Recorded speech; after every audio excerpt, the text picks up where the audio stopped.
You see us on the screen we're on. Good afternoon. I'm here on Poet to Poet, Writer to Writer with my guests Sara Siegel, Siegel, right? Yep. And Sharon Amuguni. Yes. Is that Amuguni. Amuguni, okay. And they're both Somerville residents, which I always like, and they both like living in Somerville. In fact, you work at a new cafe. What's the name of it? The Yes. New Cafe, New right? cafe, just down the It's on street. Washington Street. Mm-hmm. And I say the bagels are good, and Breakfast is good, the lunch is good, smoothies and juices, very delicious.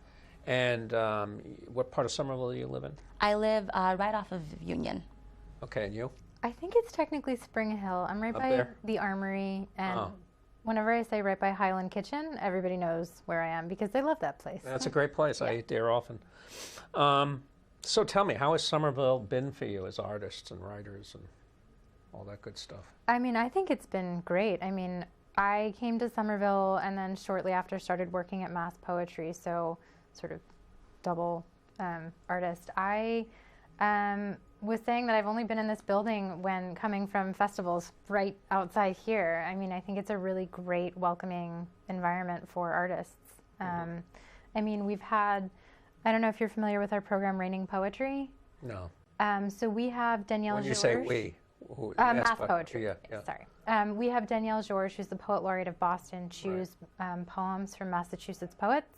And then we have local artists make stencils on cardboard.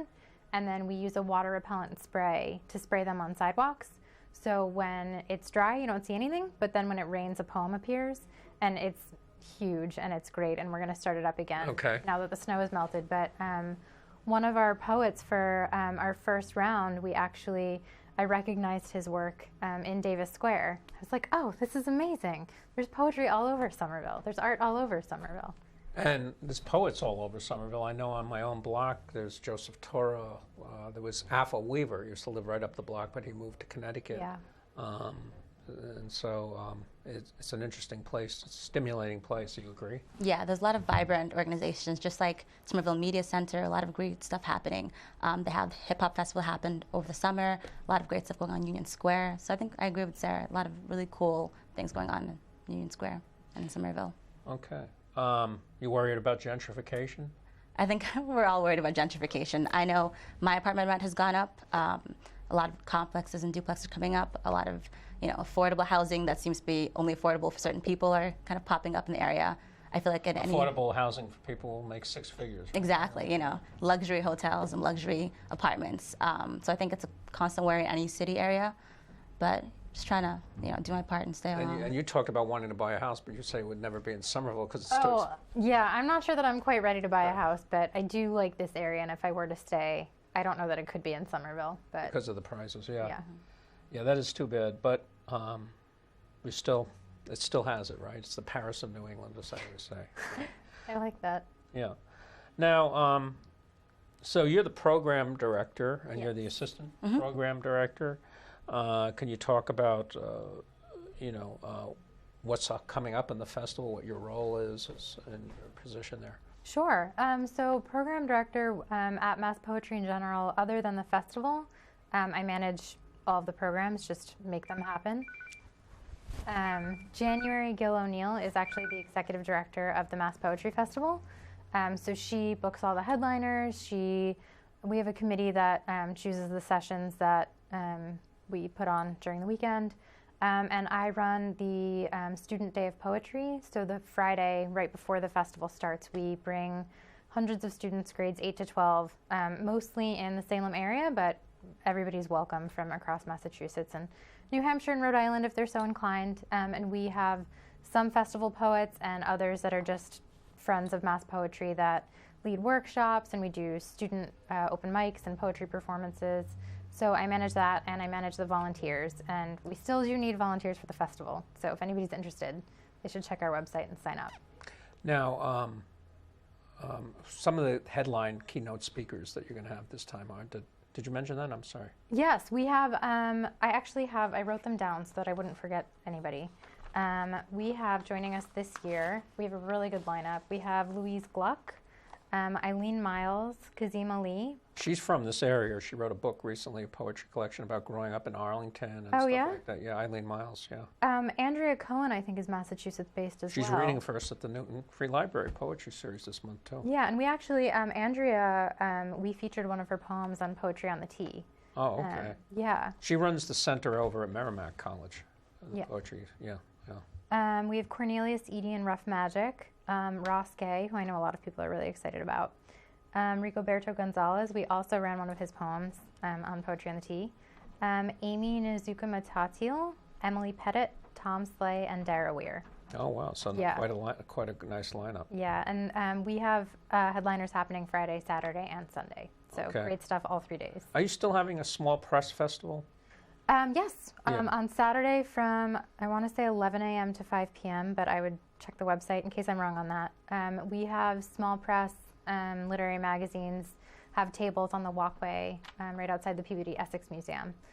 It's great. It draws a lot of people, and people who are attending the festival and people who are just in Salem for the day. It's really great. They get to see. So tell us about some of the panels. Do you have the panels that are going on? Yeah, I don't know that I've looked at any of them specifically enough to be able to go into any of them in depth. We have workshops, we have readings. I know we have stuff on motherhood. We have stuff about Gwendolyn Brooks. We have something called the Poetry Bordello, which this year we're not having the poetry circus, but the same group is hosting sort of an intimate 1920s speakeasy style event where it's going to be one-on-one poetry reading and things like that. Okay. Yeah. What else? What else? That's I know. enough, but I know. Yeah, I mean, we kind of take over downtown Salem. We're in Old Town Hall, Hawthorne Hotel. I did a Poets of McLean Hospital, and the Hawthorne Hotel was great. Yeah, they're a wonderful venue. Yeah, we yeah. use a lot of their rooms. I know we have panels on motherhood. I'm trying to think what else. We have, actually, I believe we're having the Poet Laureates of New England. Massachusetts does not have a Poet Laureate, but the other 5 states in New England do. Do you know that Denise Provost, Representative Denise Provost, put the bill, she's a Bagel Bard, which is a literary group here in Somerville that I started, and she put the bill, advanced the bill. So I don't know where it's at now. I don't know where it's at either. I mean, politics is sort of above my pay grade, but I know that we are still hopeful. That you'll get a Poet Laureate. Yeah. Yeah.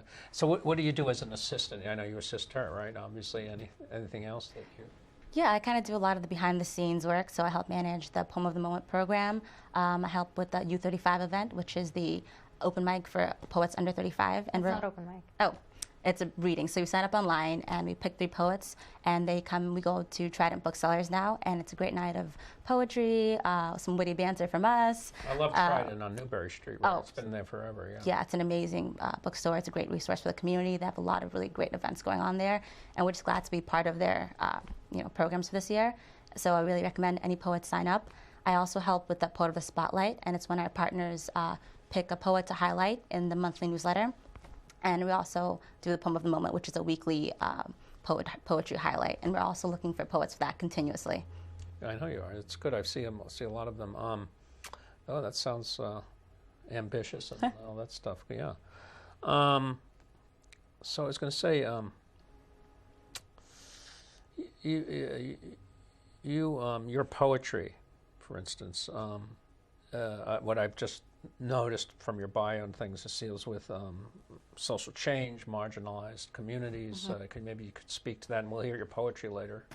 Yeah. Yeah, a lot of my poetry is, I actually am an immigrant. I wasn't born here. So a lot of Kenya, right? Yes, I was born in Kenya, and I moved to Worcester when I was 3.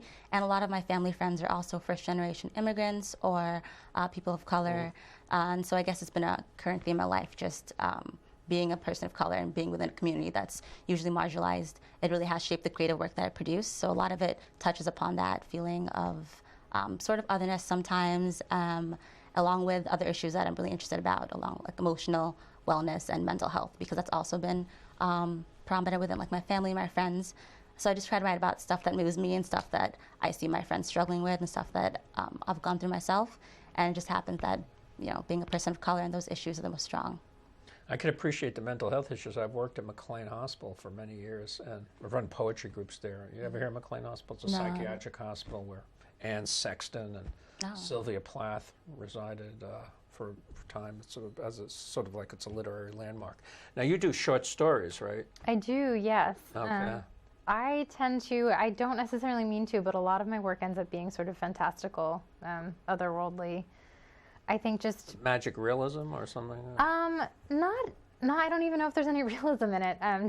I was always interested in art, but writing in particular, ever since I was a kid, and so I feel like I sort of lived in my head a lot of the time and just create fantastical worlds with my stuff. Okay, yeah. It sort of transcend this world, huh? Yeah, I mean, any mentors or anything like that in your fiction writing? No. You have your own new genre.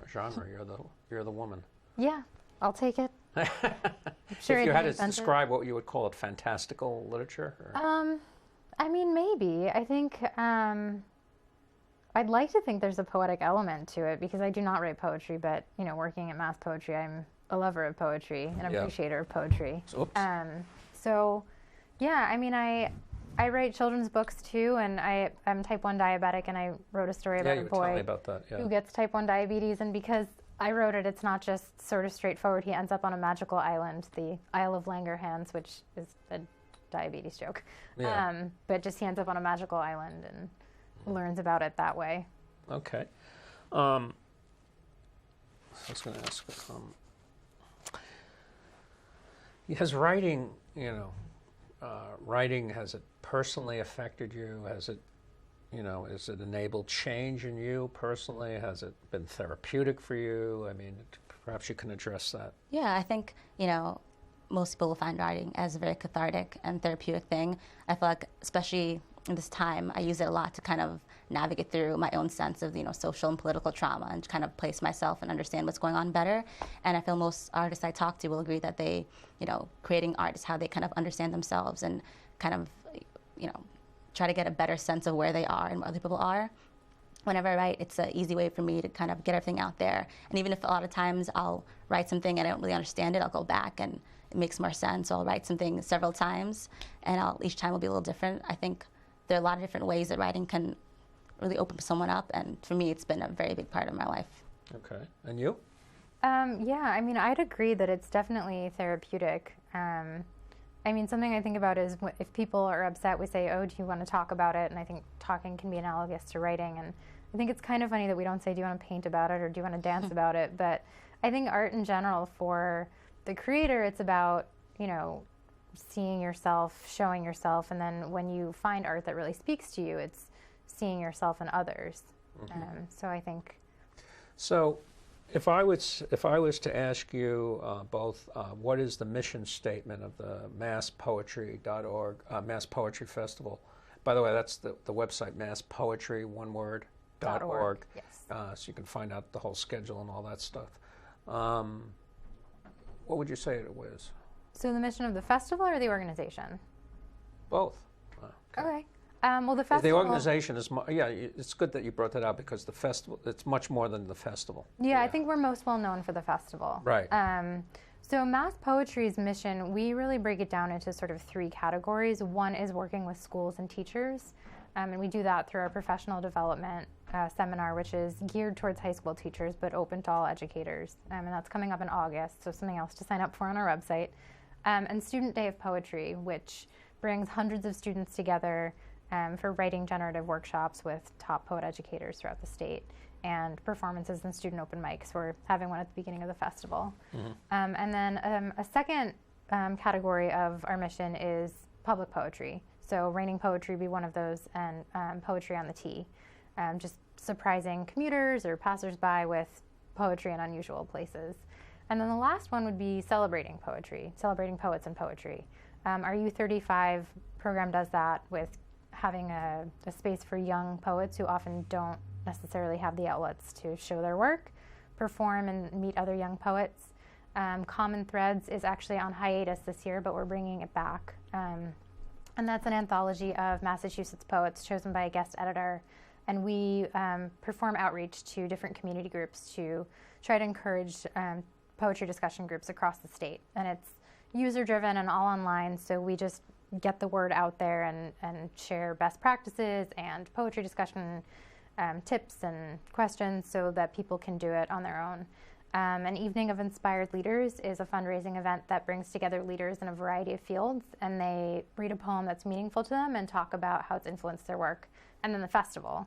And that's what we're most well known for, and that's a great thing to be known for. We bring up to 1,000 New Englanders. Now, you started out in Lowell and you moved to Salem, right? Yes, Okay. yes. This was before my time, so Right, I don't know about why that happened. But yeah, we're in Salem. We sort of take over, and they've been incredibly welcoming.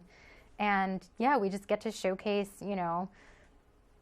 almost 100 poetry panels, sessions, workshops. We bring in And amazing headliners. part of it's in the Peabody Essex, isn't it? Yeah. So Museum. some of our stuff is in the Peabody Essex Museum. They're incredibly welcoming too, and it's people who come to the festival can look around the rest of the museum. People who didn't even know the festival was happening can stop in on a poetry reading or panel. Well, we live in the age of Trump, don't we?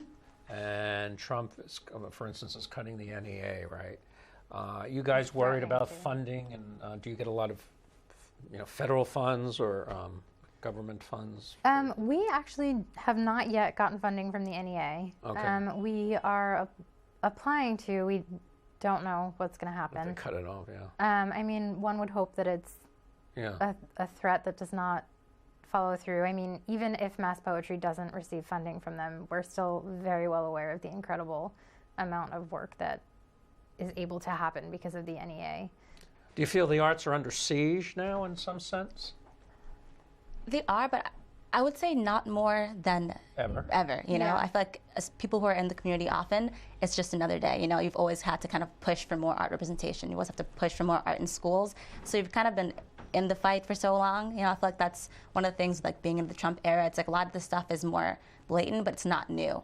Anybody in the communities, these communities and art communities and social justice communities, it's just like you just keep pushing for the stuff that you care about, and that's what you have to do. I would agree with that. I mean, I don't know how true it is, but there's the idea that, art and music is the first thing that's cut when a school has budget issues. And I think that that's why outside organizations that can offer programming, arts programming, are really important. Of course, on the flip side of that, to be able to do so at a price that the school can afford, we do need government funding. So, I mean, we're always going to be making art. Hopefully it can just be more accessible and have a larger audience the more funding we have. Europe's always been more supportive of governments and things like that. It's always been more supportive than the United States has anyway. I mean, yeah. Probably, yeah. Yeah. Well, so let's hear some of your works. We got about 12 minutes, so between both of you, 6 minutes apiece. Who wants to start? I can go. I don't know that mine will be 6 minutes. Good job with your boss, right? You want her to start first. Yeah, so I think I said I actually do not write poetry, but I'm a lover of poetry. This is one of my short stories, and it starts with a haiku. So, Okay. and it was sort of inspired by this phrase that I heard that I turned into a haiku. So it's called Each Time. Each time where he walks, the world is slightly different. Fields burst into bloom. We were laying on the hill outside Springfield, the one with all the little blue flowers. It was just the two of us, and the sky was very blue. There were some clouds above us, and the sun hit them in a way that they lit gold instead of white. We didn't talk or move for what felt like forever, and at some point I wondered if we were dead. I thought, if neither of us coughs or sneezes or moves to scratch an itch at the bottom of our feet in 10 more minutes, it will mean we're dead. He picked up his head and kissed me. I wondered then if we were making a memory, if it was becoming one of those moments I'd come to remember when I thought back on us. The thousands of minutes we'd spent together, stopped and gathered to all these tiny moments I'd call up and collect like pebbles when I thought of us. The first few minutes we were quiet, and he said he couldn't hear what I meant. I demonstrated again. He shook his head, and I thought, Il n'avait jamais écouté le silence profond, which means he has never heard deafening silence. When he was little, he told me, he was very shy. He'd stare at the ground wherever he went. His mother and his father yelled at him, told him he was missing out on all the best of things. Staring at your feet was no way to see the world. But I don't know. I think maybe there's something to it. He saw things most other people didn't. So whenever we went on vacation, or if we went somewhere new and beautiful, he had a habit of glancing at his feet. of taking pictures of the world around them. To anyone else, the ground is the ground, but he could pick out Amsterdam or Kuala Lumpur or Cairo just by the way of the sand or cement or gravel. I thought how there's hundreds of ways of seeing the world, how flies see 1,000 of the same thing at once, and dogs with their noses, and even people look at the same thing and see something different. He pressed his fingers into mine, kneading them like clay more than holding them, and I thought how pottery was the most honest of all art, how paint could dry and be gone over, notes changed every time a song was sung, but the history of its whole life is in a piece of clay. It wears its past all over. The first time I saw him, he was shuffling through people's things in the coat check room. I asked him what he was doing, and he said he was slipping notes in other people's pockets. I asked him to slip one into mine. I closed my eyes and felt his hand. His fingers were cold. I took the note out, and it said, "Each time where she walks, the world is slightly different. Fields burst into bloom." We sat outside and watched the people take their coats and hats and umbrellas with them home. No one reached into their pockets to see what he had written. We followed them with strings, each one to us and all of them back to each other. How long would it take for them to read what we had tried to tell them? Did they know that they were at the end of string, the moment it began or finished, like two people locking eyes? When he left me, I felt the same as when we met. I knew I was about to change, and I wasn't sure I wanted to. Everything that I couldn't stand before, what I had set out to upend, suddenly didn't bother me so much, like falling back into something comfortable. So now when I'm walking down the street, I'll smell a smell and I'll know it's familiar, but I can't tell exactly what. It's not quite oranges and it's not quite home. And I don't know what I recognize first, that it's grapefruit or that he used to eat it at breakfast. So that's not really wild flight of imagination, but it's very poetical. That one is not a wild flight of imagination, no. No, but it has you would agree, Yeah, it has very a poetic beautiful. sensibility to it. Yeah, Definitely. there's some things I write that I sort of wonder if when other people read them, they read them in the cadence that I write them in, which I think happens more often with poetry. Yeah, there's a certain musicality that you expect in poetry. And proof's in the pudding, right? Right. So I'll start. This first one is sort of a persona poem. It's called Ghost, and the persona It's called Goats? Ghost. Ghosts. Yes. It said goats. Well, And That's a great, you should do a persona poem for the ghost. goats. Yeah. I'll keep that in the book for next time, and it's a bit of a short one. Ghost. It's difficult at first, getting accustomed to the bleak whistling when the wind diverts its voice through the holes in your skull. Even harder, though, is how the cold gets lodged there, cupping the smooth vacancies like a key in a latch. Can you read a bit slower? Oh, I'm If you sorry, read yeah. very fast or something, it might not be. I was before this, mostly strewn together, fibers and fissures, flesh here and blood pumped around it. Before this, I was more careful, of objects moving too quickly, and vast spreads of anything, the ocean, the desert, the empty. Caution is followed by longevity, and that is where the opportune weighed. Before this, I waited. It's no longer difficult to not think about hands, but I miss the dreaming the most, and licorice and sometimes the smell of gasoline. Not the lovers, but the hands around them. Well, the lovers too. How easy it should be to forget the desperate tick of a family clock on the kitchen wall, but it's all I think about most, how time meant something when it was limited. But now I am braver, I suppose, sculpted haphazardly so, without limitation and without end, ivory on the bleached moon. I am the voyeur, the clock marking the bodies around me, as they revolve and stack past each other. On a good day, I am a god complex, and if there are no bones, there are no aches. On a bad day, a mere instrument for the wind.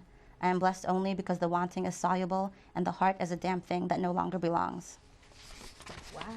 Thank you. And then this next one is a little bit darker, and it's more with the theme of emotional health and such. If I could say it without having to say it, if I could wear the noose around my neck like an heirloom, perched on my collarbone like a string of wasps, a bell of hummingbirds, a coat of honey, this survival, what it means to be brown with a chest and so sad you can't breathe, but not sad enough to leave your mother with a womb of stone, charred and disemboweled by its first mouthpiece. This, what it means when the house comes home and the kids burn down and the cat too, but the mailbox, unopened and unyielding, is standing and full and breaking your heart with its desperate ache for everything to seem all right. What was the first few lines that just really sort of catch it? It was about the noose and the... Yes, if I could say it without having to say it, if I could wear the noose around my neck like an heirloom, perched on my collarbones like a string of wasps, a bell of Beautiful. I mean, hummingbirds. it's beautiful. I mean, sad beauty. Thank you. And the last one's actually something that I came about when I was looking through like an old file I had of poems. Actually, we from, have more time. If you hope you have some more poems now. I have another few ones. This one actually wrote it at work like 3 days ago. when I have Again, them. you work at this brand new hip cafe. Yes, new the cafe. New cafe in Somerville on Washington Street, right? Yes, down the street. So I wrote this on my lunch break. Free Wi-Fi. Free Wi-Fi, great smoothies and juices. Come by. It's new NU. I feel like that's Yes, important it's too. NU, which I think means, they said means like clean or fresh in Portuguese, but somebody might have to correct me on that. This one is untitled. In this reality, we stand furiously apart, but believing solemnly in Newton's first, and the inability to nurture instinct out of one's seams. You will become what grows where all eyelids and shadows eventually combine, the absence of light bleached into you. I will stay too soft like rotting fruit, fluorescent and sickly in my nature. There is no timeline in the mathematical world where we both overlap.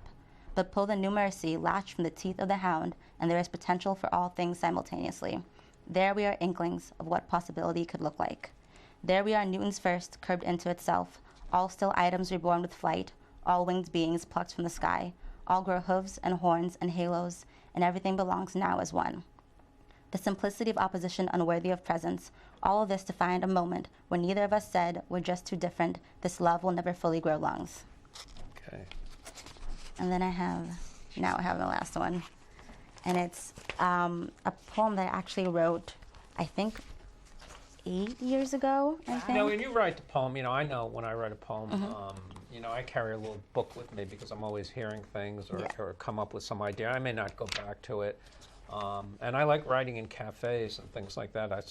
I like the white noise. What's your process? So I could ask you that too. What is your process? Actually, as of recently, because of my work hours, the most writing I've been doing has been walking back home from work. I get out at like 11:30 and I'm walking across the bridge. Yeah. So I just like keep little notes on my phone, and that like 15-minute trip from here to there has been the most productive for me writing, because otherwise I'm thinking about work or getting ready for work or busy in the morning. But when I'm walking back, it's just me, and it's more calm than scary at night, and then just going over the bridge. And a lot of times the train will come by, and it's just very peaceful, so I get a lot of my writing done in those 15-minute bursts.